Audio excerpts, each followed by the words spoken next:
هیچ وقت در خونه خدا میرید اینجوری دعا نکنید.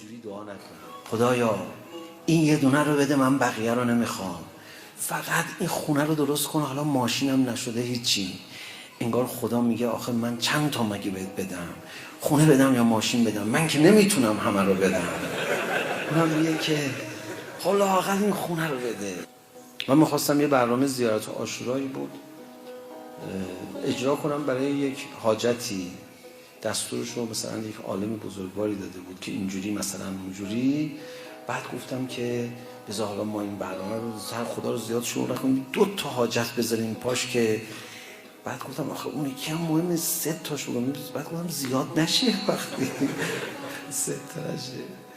حالا قدیمی یه لطیفه میگفتن از این حکایت ها، نه لطیفه جوک. مثلا میگفت یه کسی 10 تا گله از خدا خواست، خدا بهش داد. 10 تا خونه خدا بهش داد. 10 تا باغ خواست، خدا بهش داد.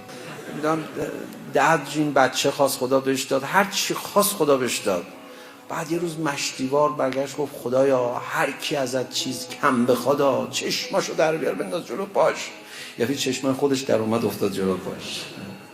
من تو فکر نکن زیادم من خواستی، من چیزی به دادم، حالا من کاری نکردم، از خزینش کم نمیشه.